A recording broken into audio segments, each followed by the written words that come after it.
오늘 우리에게 들려주시는 하나님의 말씀 신약성경 고린도후서 8장 1절로 9절까지의 말씀입니다. 여러분 가지고 계시는 신약성경 294면입니다. 봉독합니다. 형제들아, 하나님께서 마게도냐 교회들에게 주신 은혜를 우리가 너희에게 알리노니 환난의 많은 시련 가운데서 그들의 넘치는 기쁨과 극심한 가난이 그들의 풍성한 연보를 넘치도록 하게 하였느니라. 내가 증언하노니 그들이 힘대로 할 뿐 아니라 힘에 지나도록 자원하여 이 은혜와 성도 섬기는 일에 참여함에 대하여 우리에게 간절히 구하니 우리가 바라던 것뿐 아니라 그들이 먼저 자신을 주께 드리고 또 하나님의 뜻을 따라 우리에게 주었도다. 그러므로 우리가 기도를 권하여 그가 이미 너희 가운데서 시작하였은즉 이 은혜를 그대로 성취하게 하라 하였노라.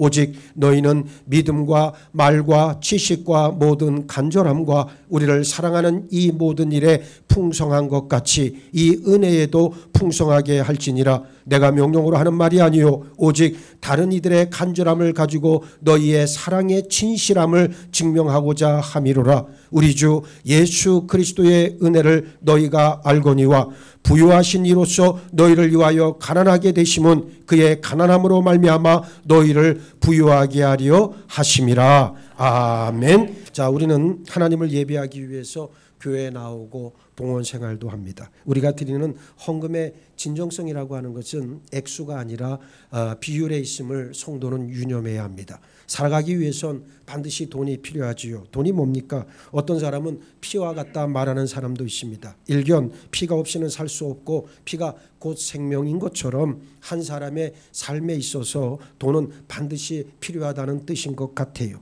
화폐가 가지는 기능에는 우리가 잘 알다시피 지불의 기능, 가치를 나타내는 기능, 거래의 기능, 축적의 기능 같은 것들이 있습니다. 어느 세계에서나 화폐가 생기기 전에는 자급자족과 그리고 상부상조의 형태로 살았지요. 그러나 문명이 발전함에 따라서 전문 직종들이 생기면서 간편한 거래를 할 수 있도록 화폐라고 하는 것이 생겨났습니다. 인류가 오랫동안 사용해온 채권, 어음, 수표, 증권 같은 것도 다 화폐의 일종입니다. 오늘날 많이 쓰여지는 신용카드도 전자화폐입니다. 오늘날에는 인터넷상에서 거래하는 여러 종류의 전자화폐도 있습니다. 또 전혀 새로운 개념의 디지털 화폐인 비트코인 같은 것도 등장을 했습니다. 그래서 동전이나 지폐가 조만간 사라진다는 주장도 나올 정도예요. 세계 각 나라들 간 전체 거래 총량에서 화폐가 직접 오가는 비율은 불과 얼마 되지를 않습니다. 구약과 신약 시대를 통틀어 고대 근동 지역의 역사를 반영하고 있는 성경에는 물물 교환에 대한 이야기는 거의 나오지 않고 화폐를 통한 거래가 주된 내용을 이루고 있습니다. 다만 11조나 세금은 가축이나 곡식, 포도주나 올리브 기름 같은 것으로 내는 경우도 많았어요. 신명기 14장에 보면 가축이나 수확물을 성전으로 직접 가지고 와서 드리기 어려운 경우에는 그것을 돈으로 바꿔서 성전이 있는 곳에 와서 그 액수에 해당하는 예물을 다시 사서 드릴 수 있다 기록하고 있습니다. 예수님도 많은 헌금에 많은 관심을 보이셨습니다. 사실 예수님과 12 제자가 3년 동안 공동 생활을 하는 동안 돈 버는 일, 즉 먹고 사는 일을 했다는 기록은 성경 어디에도 없습니다. 이것을 봤을 때 누군가가 뒤에서 서포트했다, 후원했다는 것을 알 수가 있습니다. 그렇다면 누군가 넉넉한 마음으로 한 헌금을 통해 예수님과 제자들이 살았다는 것을 우리는 미루어 짐작할 수 있을 거예요. 그 제자들이 바로 복음서에 간간히 나오는 여제자들의 이름들입니다. 사도들 중에 생활비를 맡아서 관리했던 자가 바로 누굽니까? 가룟 유다 아닙니까? 유다의 마지막 생애는 자기 스승인 예수님을 은하 30, 오늘날로 하자면 대략 미화로 달러로 3,000불 정도의 가치가 있습니다. 그 돈을 받고 예수님을 팔아 넘깁니다. 예수님은 로마 황제 가이사에게 세금을 바치는 것이 과연 옳으냐는 질문을 가지고 온 바리새인들을 향해서 로마 정부에도 세금을 내고 하나님께 드리는 헌금도 해야 한다 말씀하셨습니다. 또 바리새인들이 박하와 회향 근처에 11조는 드리지만 율법에 더 중한 정의와 긍휼, 믿음은 저버렸다 책망하시면서 이 둘 다를 해야 한다, 행해야 한다 말씀하시기도 했어요. 마가복음 12장 41절로 44절에는 그 유명한 두 렙돈을 헌금한 가난한 과부에 대한 이야기가 나옵니다. 예수님은 마지막으로 예루살렘에 올라가신 그 주간 바쁜 일정 속에서도 하루는 성전에 헌금함을 마주 대하여 앉으셨습니다. 그리고 사람들이 어떻게 헌금함에 돈을 넣는가를 유심히 지켜보셨습니다.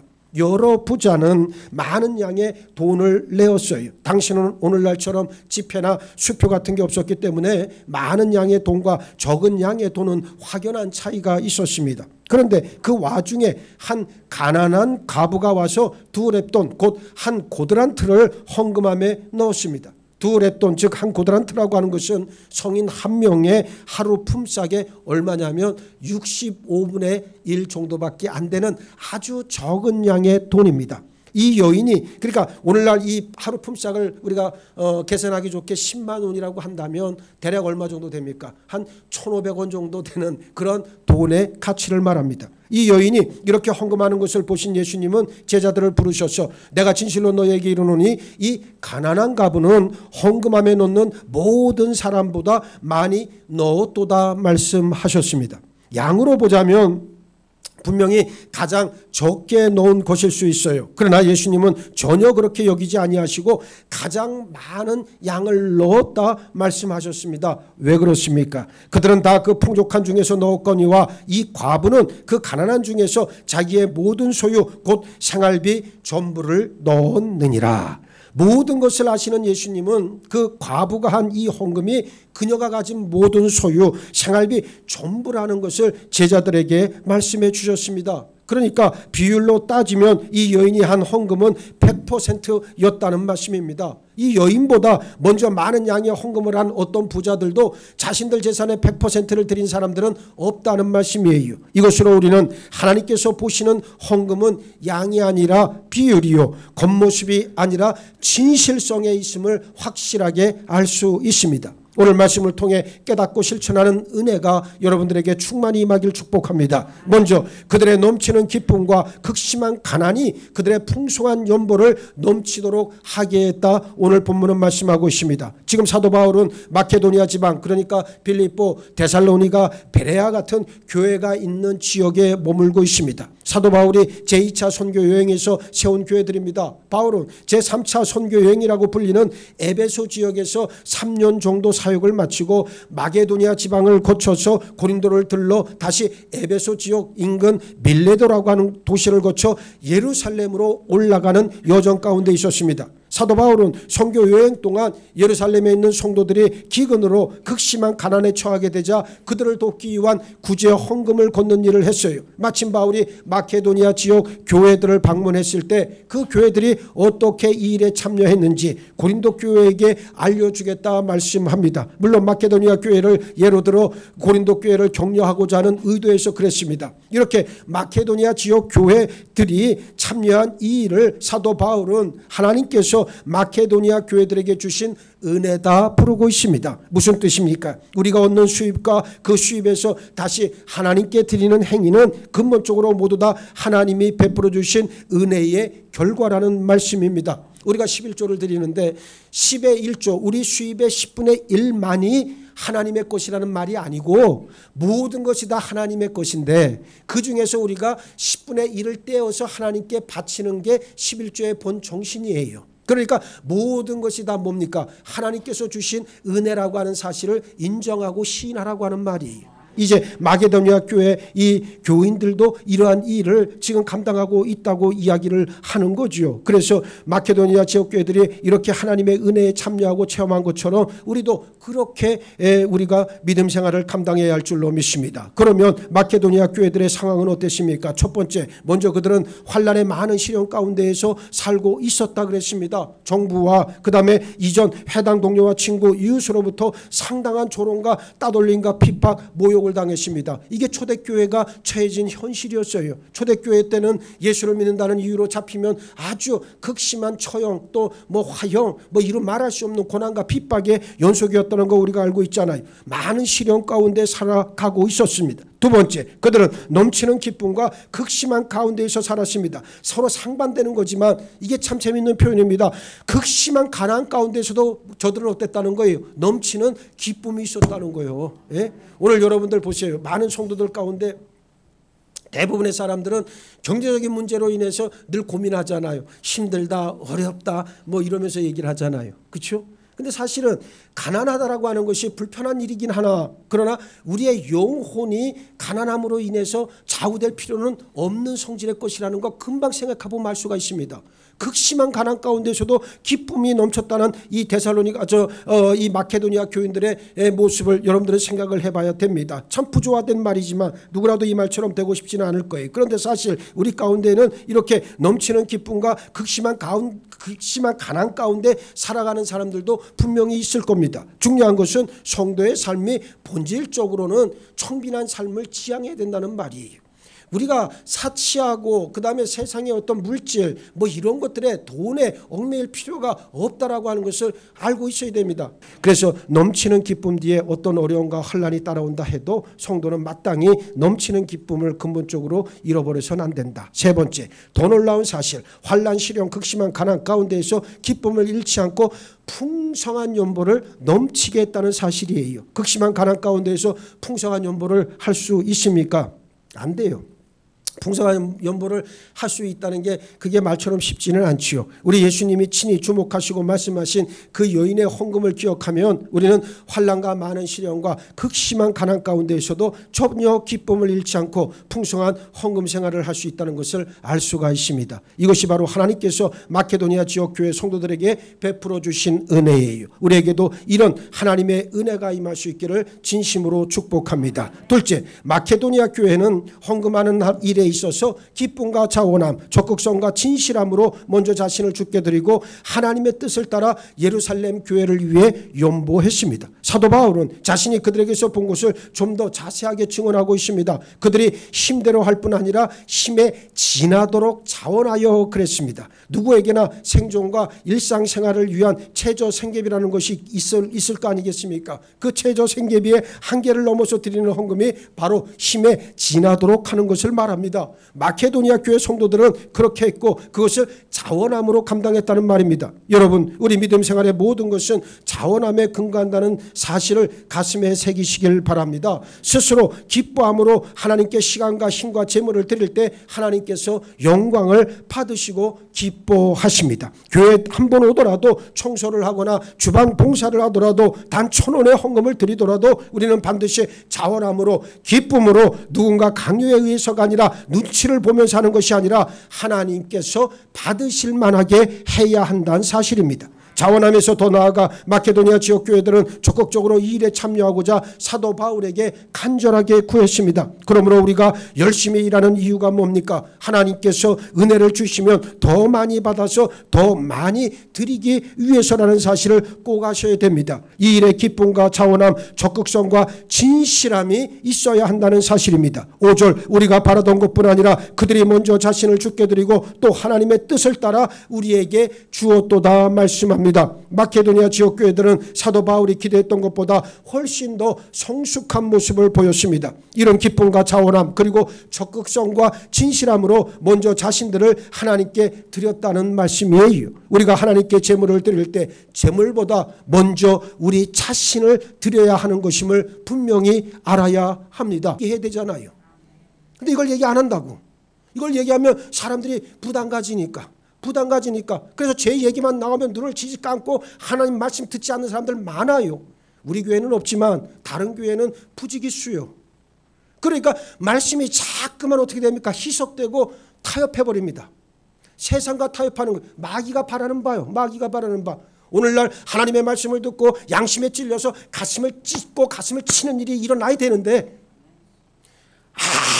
아무리 회개하라는 말씀을 들어도 깨닫지를 못하는 자들이 있다면 그 교회는 양심에 뭐예요? 예? 화인을 맞은 교회예요. 나는 여러분들이 그렇게 되지 않기를 바라요. 하나님의 말씀을 들었을 때 양심에 찔려야 되고 내적 갈등이 일어나야 되고 영적 싸움이 이 속에서 치열하게 일어나야 됩니다. 그러면 하나님의 은혜가 임하는 거예요. 그래서 여러분들이 정직하라고 내가 그렇게 이야기를 하는 겁니다. 정직하라, 정직하라, 정직해야만 하나님을 만날 수 있기 때문이라고 하는 것을 꼭 기억을 하시길 바라겠습니다. 그렇습니다. 그래서 하나님 앞에 드릴 때 먼저 우리들 자신을 온전하게 드려야 됩니다. 마케도니아 지역교회 성도들은 먼저 자신들의 공동체를 위한 헌금도 행해야 하고 힘에 부치도록 바울의 구제헌금 사역에도 동참을 했습니다. 저들이 얼마나 이 일에 진정성 있게 참여했는지를 충분히 짐작할 수 있게 합니다. 저는 이것을 진정한 믿음의 행위라고 봅니다. 어머니와 같은 예루살렘 교회가 어려움에 처해 있다는 소식을 듣고 마케도니아 지역 교회들은 본인도 어렵고 힘든 상황이었지만 그럼에도 예수님의 말씀에 따라 사랑의 손길을 주저하지 않고 기뻐함으로 내밀었던 겁니다. 오늘 우리에게도 이 같은 은혜와 결단이 있기를 축복합니다. 셋째, 사랑의 진실함을 가지고 기꺼이 헌금해야 합니다. 이제 바울은 마케도니아 지역 교회들이 보여준 모범의 신뢰에서 고린도 교회 상황으로 다시 돌아옵니다. 사도 바울은 이미 디도를 통해 소위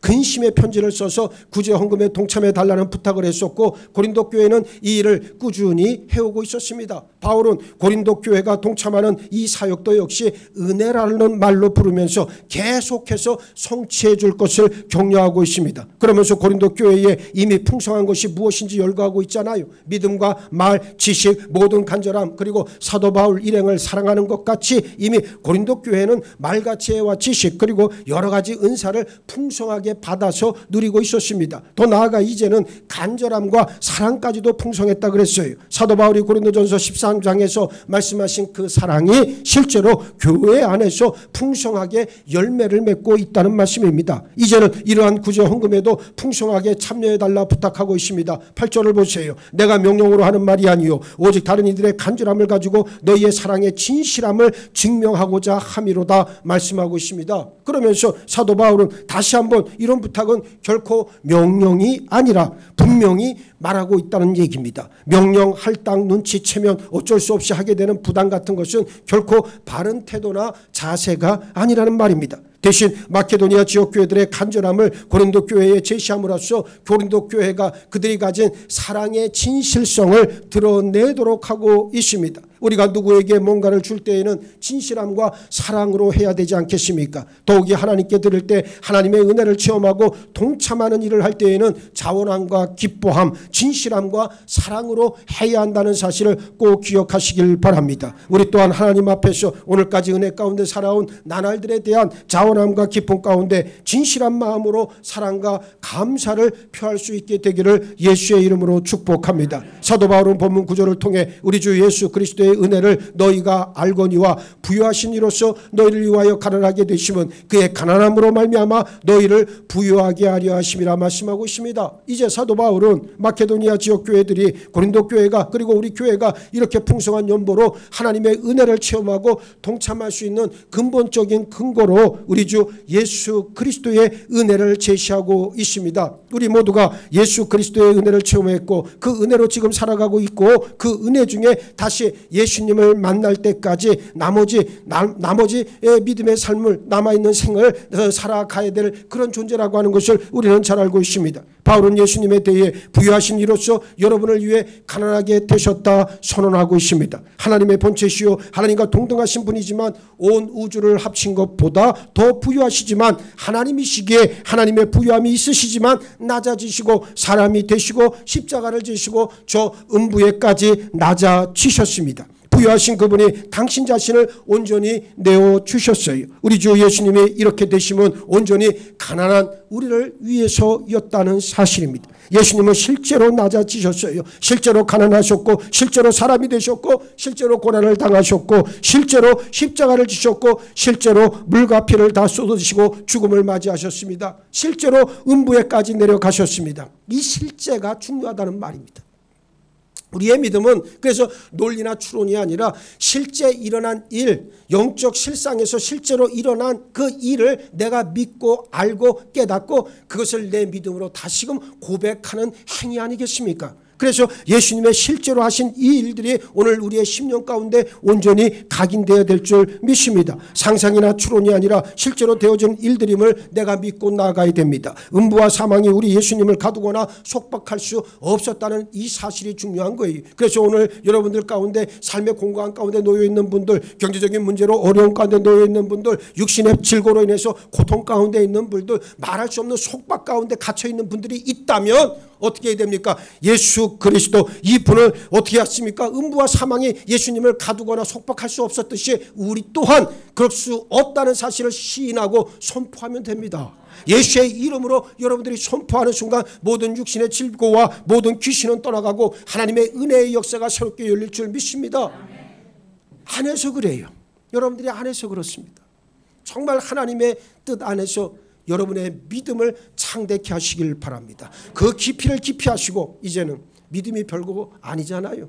믿음이 뭐 엄청나게 위대한 것 같아도 사실 믿음이라고 하는 말을 딱 요약을 하면 뭐겠습니까? 하나님의 말씀, 진리의 말씀을 그대로 믿는 게 믿음의 내용 아닙니까? 이래야 우리를 온전히 살아갈 수가 있게 되어지는 것이죠. 그래서 우리는 하나님 앞에서 새로운 생명을 얻었고 의롭다 여김 받았고 우리 또한 부유하게 된 것은 바로 예수 그리스도의 낮아지심, 그의 십자가 죽으심과 부활하심에 뿌리를 두고 있다는 것을 알아야 합니다. 다른 사람을 부유하게 한다는 것은 내가 가난해진다는 그런 의미 아니겠습니까? 그러나 영원히 가난한 것은 없습니다. 여러분, 인생이 100년도 못 사는 인생인데 우리가 좀 가난해진다고 해서 영원히 가난해지라면 여러분 그렇게 살 사람이 누가 있겠어요? 그렇지 않습니다. 우리는 하나님 앞에 나가는 영원한 생명을 얻은 존재들입니다. 영원한 생명이 더 중요한 거죠. 다른 사람을 구제하고 하나님께 드리기 위해 내 스스로 가난해질 때 하나님께서는 다시 우리를 부유하게 채워주십니다. 하나님께 우리 시간과 힘과 물질을 드릴 때 우리는 일시적으로 가난해지지만 우리는 다시 은혜를 통해 하나님의 채워주심을 체험할 수 있게 됩니다. 오늘 말씀의 결론, 성도와 교회는 부유하신 예수님을 따라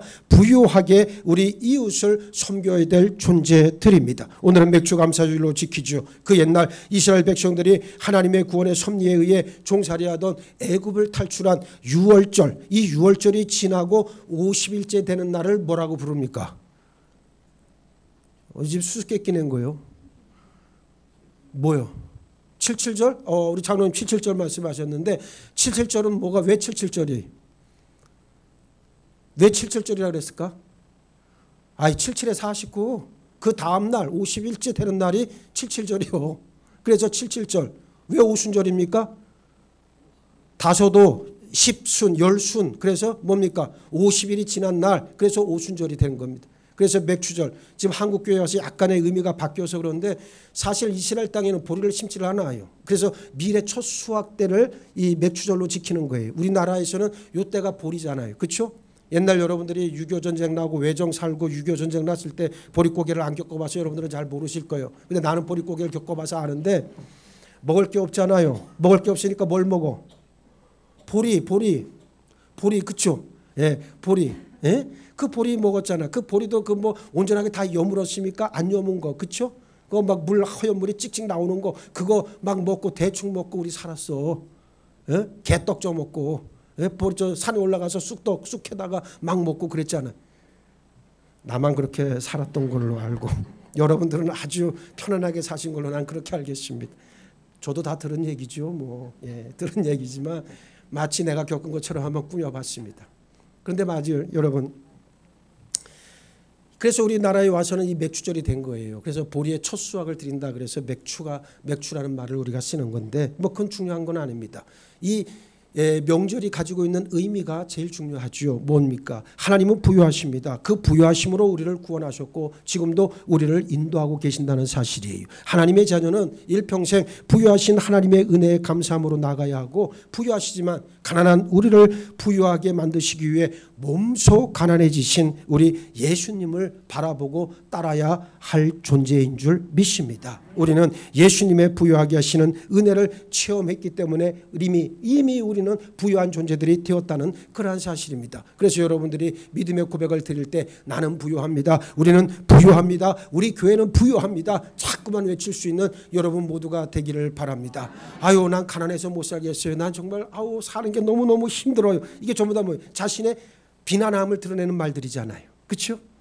아, 나 못 살겠어. 힘들어서 못 살겠어. 나 정말 고통 때문에 못 살겠어. 상처 때문에 못 살겠어. 그 말 자체가 나는 아무것도 가진 게 없고 가난하다는 것을 이야기하잖아요. 아닙니다. 이제는 우리가 어떻게 해야 된다는 거예요? 부유했다는 것을 인정하라는 거예요. 부유해졌다. 누구로 인해? 예수 그리스도로 인해서 우리는 부유함을 누리고 있다는 거예요. 사는 모습이 뭐 그렇게 중요합니까? 뭐 대단하다고, 뭐 돈 좀 있고 잘 산다고, 좋은 집에 산다고 뭐 대단한 것 같아도 다 똑같아요. 그 끝은 똑같고 그 삶의 그 질이라고 하는 것은 그런 것들로 결정나는 게 아닙니다.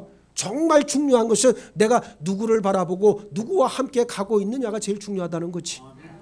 그 예수로 인해서 우리는 부유하게 되었고 풍요롭게 되었는데 왜 자꾸만 비난한 아주 가난하고 아무것도 없는 자신의 실체를 자꾸만 드러내느냐, 그 말입니다. 그것은 아니에요. 이제는 여러분들은 다 부유한 하나님의 존귀한 존재들입니다. 이 사실을 그냥 인정하시면 됩니다. 하나님이 나를 풍요롭게 하셨고 나를 부유하게 하셨고 반드시 영원한 생명 가운데 부유함을 누리게 하셨다는 약속을 인정하면 됩니다. 이 사실을 믿으시고 고백하고 선포함으로써 그 부유함으로 우리의 이웃들을 섬기고 한 영혼을 온전히 살려내는 저와 여러분, 우리 교회가 되시기를 예수의 이름으로 축원합니다. 축원합니다. 축원합니다.